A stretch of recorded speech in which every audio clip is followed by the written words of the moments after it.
All right, Spyder family. After watching the 2027 Can-Am reveal, I had pretty much the same reaction I saw from a lot of Spyder owners. That's it? And I've been reading the comments, looking through the forums, and listening to what Spyder owners have been saying since the reveal. And I don't think people are disappointed because the Spyder RT is a bad machine. Actually, I think it's the exact opposite.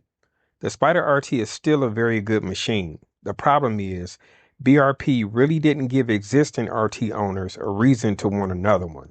And that's what I want to talk about today. I'm Kevin, low budget Spyder writer. And if you're new to the channel, welcome. Today, we're actually going to start with what actually changed for 2027. Let's start with what BRP actually gave us.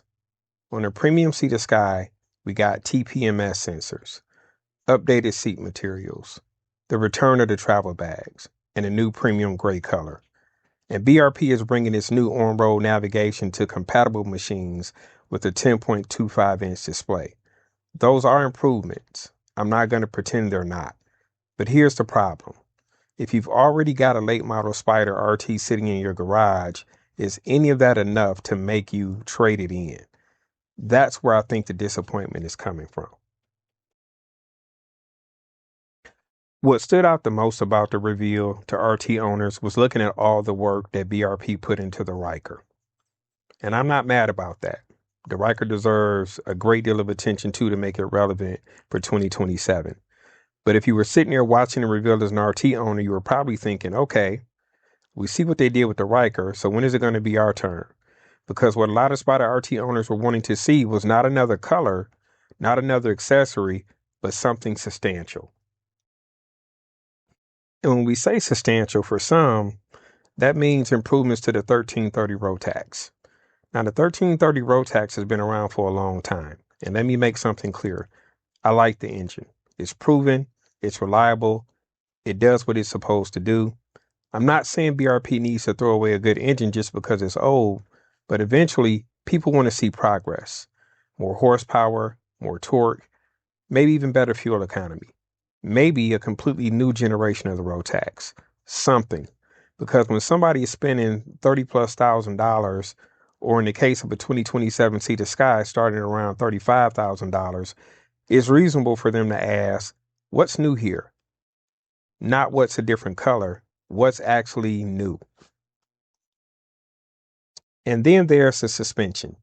This is another one that keeps coming up among owners. I've experienced this one myself.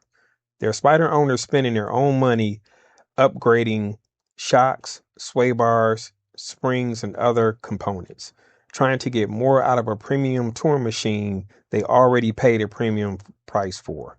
So imagine if BRP came out and said, for 2027, we've completely reworked the RT suspension. We're giving you better shocks, better control, and better ride quality. Now that would get people's attention, especially when BRP already has more advanced suspension technology elsewhere in its three-wheel lineup. Look at the Canyon Rail Rock, for example. BRP offers the Smart Shocks semi-active suspension on that machine. So the technology exists, and I think that's part of what frustrates RT owners. It's not necessarily BRP can't do it, it's why aren't you doing more of it on your own flagship touring Spyder? And we can't have this discussion without talking about TPMS. Now, TPMS sensors are nice because this one probably sums up the entire reaction to the 2027 RT better than anything else. I want tire pressure information on the dash, and I'm glad BRP finally added it to the Sea to Sky. And in my opinion, that should be standard on the RT platform, period. But when the headline feature on a $35,000 touring machine is tire pressure monitoring, I understand why some owners looked at that and said, that's what I've been waiting for, especially when we as owners have been installing aftermarket TPMS systems for years on our platforms. But again, I'm glad it's there. But TPMS isn't the kind of feature that's going to make most late model RT owners run down to the dealership. Now, this is what I think BRP has to understand. They're dealing with two different customers. There's the person buying their first Spyder RT, and then there's the person buying their next Spyder RT. Those are completely different customers.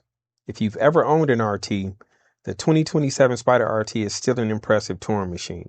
Comfortable, plenty of storage, good wind protection, power steering, the 1330 Rotax, the semi-automatic transmission, the modern display, even Apple CarPlay, and a platform that's been around long enough to be proven. I can absolutely understand somebody walking into a dealership and buying one. But what about me? And what about you? What about the person who already has one? Then there's what I call the walk out to the garage test. You walk out to your garage, you look at your current Spyder RT, maybe it's a 2020 model through 2026. You've already added your accessories. You've even upgraded the suspension. You've added lighting mods, upgraded electronics, a backrest, maybe even changed the seat.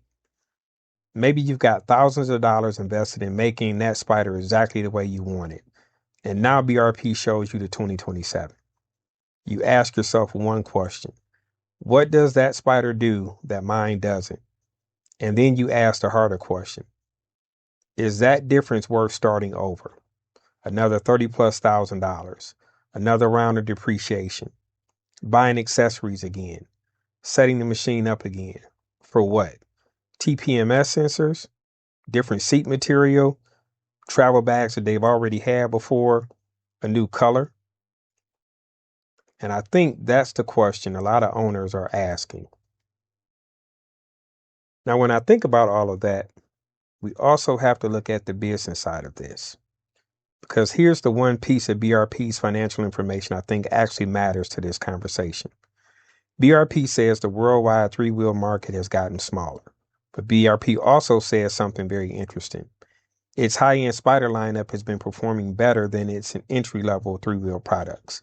And that's important because it means we shouldn't automatically assume the RT must be failing. BRP isn't saying that. Actually, maybe the opposite is happening. Maybe the current RT is still selling well enough that BRP looks at it and says, why spend all that money redesigning something people are still buying? And you know what? From a business standpoint, I understand that. But as an owner, I've got a different question. Why should I buy another one? And for me, that answer is simple. You need to give me something that I can't easily add to this machine on my own. An upgraded engine, major horsepower increase, better suspension system, advanced rider assistance technology, longer range, major weight reduction, something. Not just tire pressure monitoring sensors, not just luggage, and not a new color. Something more substantial that would want to motivate me as an existing owner to want to go out and buy a new Spyder. Because for me, if I was in the market for a new touring motorcycle, BRP's biggest competitor wouldn't be Honda. It wouldn't be Harley Davidson. It wouldn't be another three-wheeler. It's going to be the Spyder that's already sitting in my garage. Because if that machine still does everything that I needed it to do, then why should I replace it? So was the 2027 RT a disappointment? For a brand new Spyder buyer, probably not. You're still getting a very capable touring machine. But for the existing owner who was watching that reveal, waiting for BRP to finally give them a reason to upgrade, yes. And I understand that disappointment. Because the Riker showed us that BRP is still willing to make substantial changes. They're still developing these machines. They're still investing. The question is, when does that attention come back to the Spyder RT? Because eventually, new colors and smaller features aren't going to be enough. At some point, BRP has to answer the question every existing RT owner is eventually going to ask. Why should I replace the Spyder I already own? And the new 2027 does not answer that question. Now I want to hear from all of you. And I want to make this really simple. If BRP completely redesigned the Spyder RT for 2028, what one thing would make you seriously consider buying one?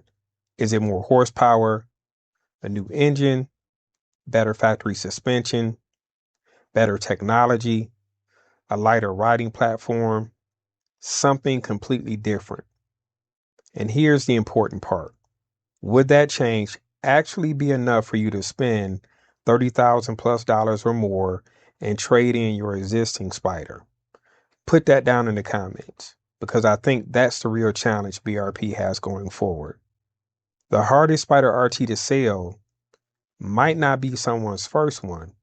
It might be their next one.